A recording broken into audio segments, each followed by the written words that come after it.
да баардык басма үйлөрдүн, авторлордун, жалпы эле баягы окурмандардын башын бириктирген бир форум буга чейин боло элек болчу, чоң масштабта деп айталы.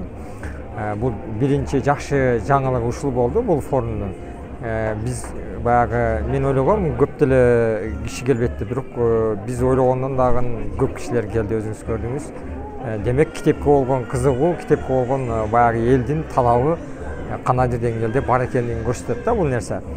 Анан албетте форум биринчи жолу уюштурулуп аткандыктан чоң масштабта кемчиликтери бар, артыкчылыктары бар дегендей. Кемчиликтер дегенде албетте баягы айтылчу маселелер көпчүлүгү кээ бирөөлөр айтылбай калды. Мисалы үчүн китеп маселесине байланыштуу көп маселелер бар да, алардын ар бирине мындай кеңири токтоло алышкан жок. Көп маселелер мындай айтылбай көз жазымында калып кетти.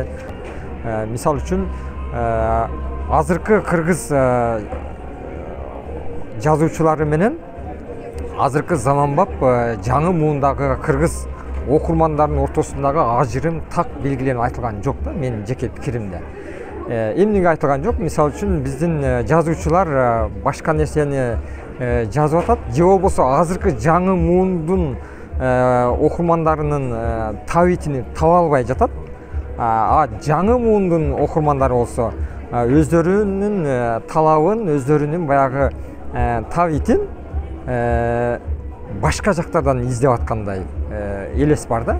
Мына ушул жердеги ажырымды так бул белгиленип айтылган жок. Экинчи жагынан китептин баягы таратуу, окурманга жеткизүү жагында көбүнчө өлкөнүн ичиндеги жанагы биз эски термин менен айтканда почта кызматыны дагы так белгиленген жок. Бул аябай актуалдуу маселе да. Мисалы үчүн бир китепти интернеттен сатып алсаң, анын жеткирип берүүсү үстүнө дагы ошончолук акча кошулуп кетет. Мисалы үчүн 250 сом, 300 сом китеп алсаң, жеткизүүсү дагы 250 сом болуп кетет дагы. Китеп аябай кымбат болуп кетет. Башка өнүккөн өлкөлөрдө мисалы үчүн китептин жеткизип берүү почта кызматы бул аябай жакшы жолго коюлган да. Абдан жакшы форум болду.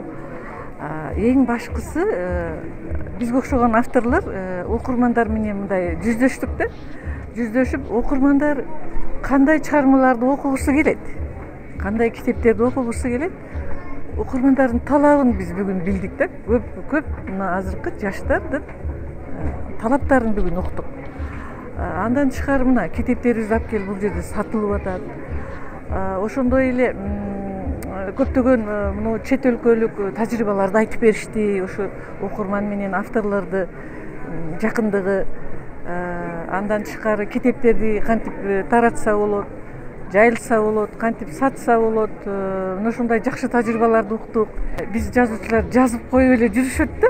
Акындар деле жазуучулар жазып анан китептерин кыйналып чыгарышып эле. Байланыш, окурмандар менен байланыш. Ошол китепти жайылтуу механизмдерин көбүбүз билбейбиз да. Вот кыйналган ушунда да, каталыгыбыз дагы ушунда. Анан эми биз баягы биз жазуучубуз жазганды билишибиз керек деген позициядан чыгышыбыз керек. Биз бүгүнкү заманбап технологияларды, китепти жайылтуунун заманбап технологияларын үйрөнүшүбүз керек. Мына ушул технологиялардын күчү менен байланышка чыгышыбыз керек окурмандар менен. Бул биздин китептердин дүйнөлүк деңгээлде жайылышына, Кыргызстан эле эмес, дүйнөлүк деңгээлде жайылышына салым кошот экен да. Мына азыр жакшы сунуш айтылды, Каныбек Иманалиев. Биздин китепканалар Кыргызстанда 2500 китепкана иштейт экен.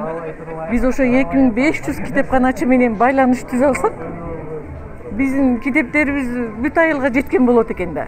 Бардык китепканаларга.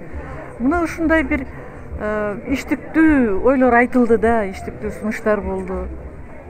Абдан жакшы болду. Эми ушундай иш-чараларды тез өткөрүп туруш керек. Негизи башында 60-70 кишиге ылайыктап иш-чара өткөрөбүз деп атканбыз. Себеби бул иш-чаранын максаты басма үйлөр менен китеп дүкөндөрдү бир арага алып келген бир аянтча болсун, нетворк аянтчасы болсун деп баштаганбыз. Анан ал жерден баягы иш-чаранын программасын түзүп атканда ошо окурмандар да тартайлы. Окурмандар басма үйлөрдөн ошо которуп аткан китептерден кандай сын пикир айтат, алардын күтүүлөрү эмне сыяктуу пикирлерге анан 3 дискуссиялык панель уюштурдук.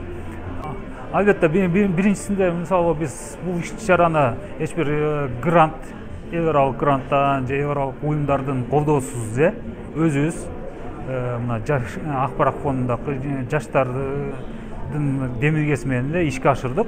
Менин оюмча биз ойлогондон дагы жакшыраак өттү.